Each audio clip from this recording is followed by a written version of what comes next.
अस्सलामुअलैकुम वरहमतुल्लाहि वबरकातुहू मग़फ़िरतुह। उम्मीद करता हूँ कि आप हज़रात खैरियत से होंगे। आज हम हाज़िर हैं एक नए वीडियो के साथ। रोज़ा किन किन चीज़ों से टूटता है, कुछ ऐसी बातें आज हम आपको बताएंगे जो चीज़ें आप बहुत कम सुनने को मिलता होगा आपको, बहुत सारे लोगों को मालूमात नहीं है। तो चलें बिला ताख़ीर शुरू करते हैं। सबसे पहले तो आप सुन लें जो बहुत अहम चीज़ है, इससे रोज़ा टूट जाता है और लोग जानते भी नहीं कि हमारा रोज़ा टूट गया है।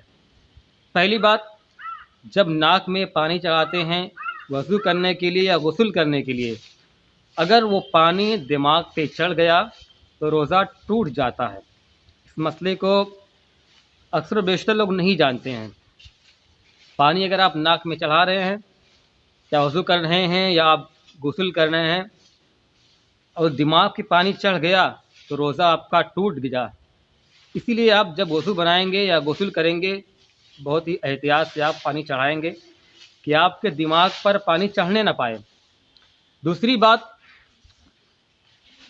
बैतुल खला करने के बाद जो सफाई होती है उस सफाई को किस तरह से करना है कि रोज़ा हमारा ना टूटे, इससे भी रोज़ा टूट जाता है, जो कि अक्सर लोगों को इसके बारे में मालूमात ही नहीं है। किस तरह से धुलें, सफाई करें कि रोज़ा हमारा टूटे ना। फरमाते हैं उलमा कि जब बैतुल खला करने के बाद तहारत की जाती है, मतलब जब सफाई की जाती है, धुला जाता है, तो मकाम वो खुला रहता है और उससे कुछ पानी के असरात अंदर खींचते हैं। इससे मैदे में ठंडक सी महसूस होती है, इससे रोज़ा टूट जाता है। लेकिन अब किस तरह से करें कि रोज़ा हमारा ना टूटे, तो वो तरीका मैं आपको बताने वाला हूँ कि कैसे आप तहारत करेंगे कि रोज़ा आपका नहीं टूटेगा। तो आपको इस तरह करना है कि आप जब फारिग हो जाएं बैतुल खला करने के बाद में, जब आप सफाई करना चाहें, मतलब धुलना चाहें, तो आप सांस को ऊपर की तरफ खींच लीजिए। इसे खींच के आप सांस को रोक लीजिए। रोकने के बाद में अब आप धुलिए। अब धुलते वक्त अगर मान लिया कि अभी आप मुकम्मल सफाई नहीं कर पाए हैं और आप सांस आपका फूलने लगा, तो आप धुलने बंद कर दें और सांस को भर के फिर सांस को ऊपर खींच लें। उसके बाद फिर आप सफाई करें। इस तरह से आप बैतुल खला करने के बाद सफाई करें, तब आपका रोज़ा नहीं टूटेगा। वरना अगर आप सांस लेते रहेंगे, सांस छोड़ते रहेंगे और पानी मैदे में गया तो रोज़ा आपका टूट जाएगा। ये बहुत अहम मसला था जो मैंने आप तक पहुंचाया। और मसले ये कि अगर आप गलाला के साथ कुल्ली कर रहे हैं, आपको रोज़ादार होना याद है और आपके हलक के नीचे पानी उतर गया, रोज़ादार होना आपको याद है कि हम रोज़ा हैं, तो रोज़ा आपका टूट जाएगा। और अगर आप भूल गए हैं कि हम रोज़ेदार हैं कि नहीं हैं, आपको याद नहीं है, तो रोज़ा आपका इस सूरत में नहीं टूटेगा। दूसरी बात रही कि अगर आपके मुंह से खून निकला, ये बहुत अहम मसला है, इसको भी आप बहुत बगौर समात करें कि आपको समझ में आ जाएगा। मैं कोशिश यही करता हूँ कि आपको इतनी आसान लबो लहजे में बताऊँ कि आपके समझ में आ जाए। अगर मुंह में खून निकला, दांतों से खून निकला या आपने दांत को उखड़वाया और खून निकला, इतना खून निकला कि आपका थूक जो है लाल हो गया और आप उस थूक को आप पी गए, हलक के नीचे उतार लिए, तो आपका रोज़ा टूट जाएगा। और अगर खून कम था कि थूक को लाल नहीं किया, खून कम था, थूक ज़्यादा था, आप निगल लिए और जायके का एहसास नहीं हुआ, तो रोज़ा आपका नहीं टूटेगा। और अगर खून कम था लेकिन आपके हलक में खून के जायके का एहसास हुआ, तो रोज़ा आपका टूट जाएगा। रोज़े की हालत में आप दांत को उखड़वा सकते हैं, लेकिन जो खून निकलता है उस खून को आप बाहर थूक देंगे। अगर आप जानबूझकर खून को आपने बाहर अंदर लिया तो रोज़ा आपका टूट जाएगा।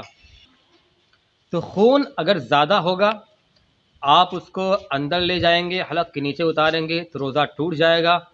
अगर बहुत कम होगा कि उसके जायके का आपको एहसास भी नहीं हुआ, तो रोज़ा आपका नहीं टूटेगा।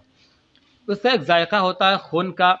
जब आप कोई खून पिएगा तो उसको एहसास होगा, उसका अलग जायका होता है।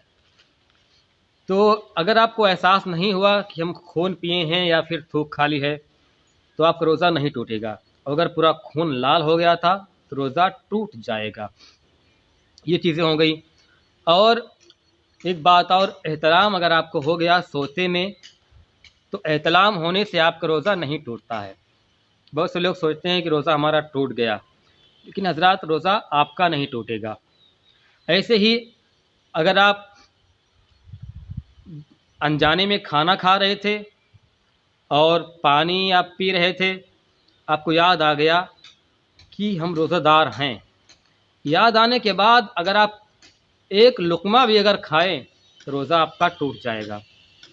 समझ लीजिए कि आपको ऐसे वक्त में याद आया कि आप लुक़मा मुंह में चबा चुके थे, अंदर हलक के नीचे उतारने ही वाले थे कि आपको याद आ गया, तो आपको फ़ौरन उसको उगल देना है। अगर आपने उगल दिया तो रोज़ा आपका नहीं टूटेगा।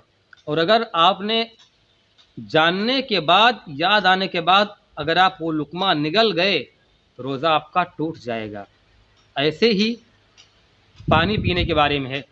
अगर आपने पानी पिया और आपको याद नहीं था और किसी ने आपको याद दिलाया या आपको खुद से याद आया कि हम रोज़ेदार हैं, तो याद आने के बाद आप अगर पानी मुंह में लिए हैं, उस पानी को फ़ौरन बाहर उगल दीजिए। अगर आप याद आने के बाद एक कतरा भी अगर पानी अंदर ले गए या एक घूंट पानी आप पिए तो रोज़ा आपका टूट जाएगा। ऐसी सूरत में आपको फिर से रोज़ा रखना पड़ेगा। और अगर आपने उगल दिया तो रोज़ा आपका नहीं टूटेगा।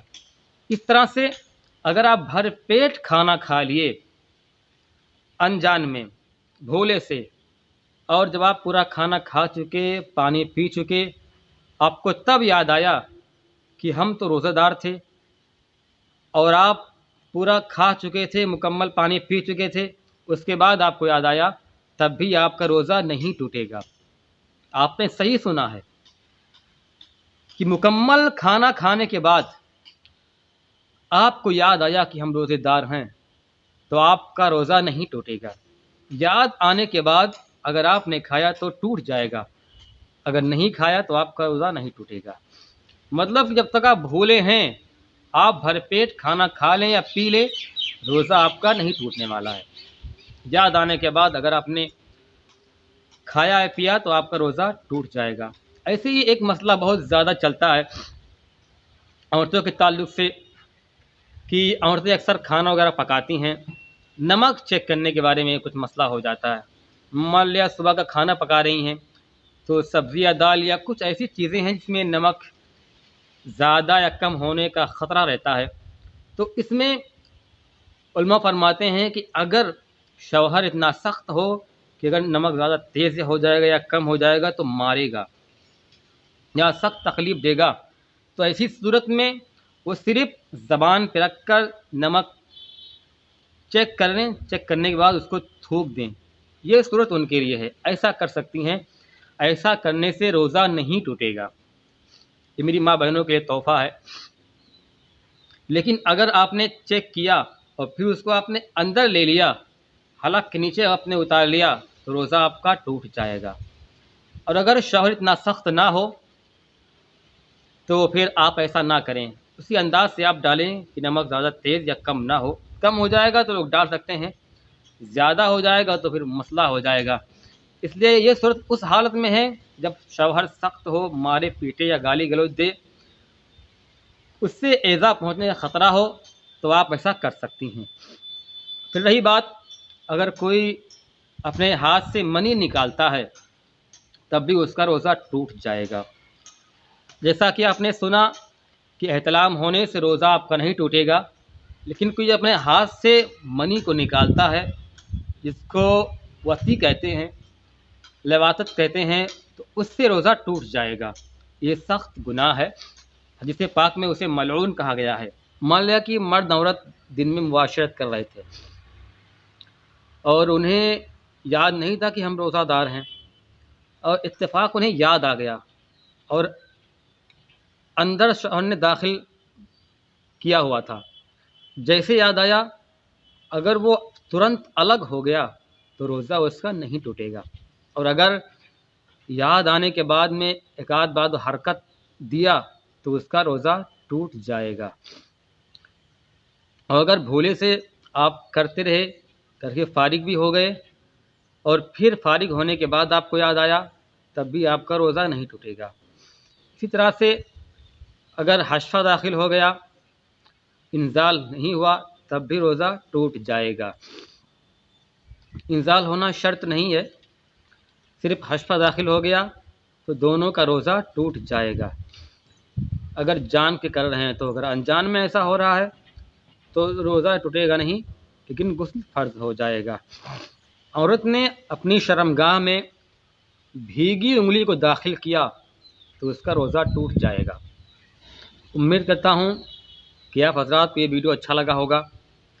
अगर आपको वीडियो अच्छा लगा हो तो आप लाइक करें और हमारे चैनल को सब्सक्राइब कर लें, क्योंकि इसी तरह से और वीडियो हम आप तक लाते रहेंगे और आपकी मालूमात में इजाफ़ा करते रहेंगे। और इस वीडियो को लोगों तक शेयर भी करिए कि लोगों को इस बातों का इल्म हो और उन्हें जानकारी हो कि वो अपना रोज़ा महफूज कर सकें। फिर इंशाअल्लाह मिलते हैं अगली वीडियो में किसी और टॉपिक के साथ। तब तक के आप इजाज़त दीजिए। अस्सलामु अलैकुम वरहमतुल्लाहि वबरकातुहू। खुदा हाफिज़, फ़ी अमानिल्लाह।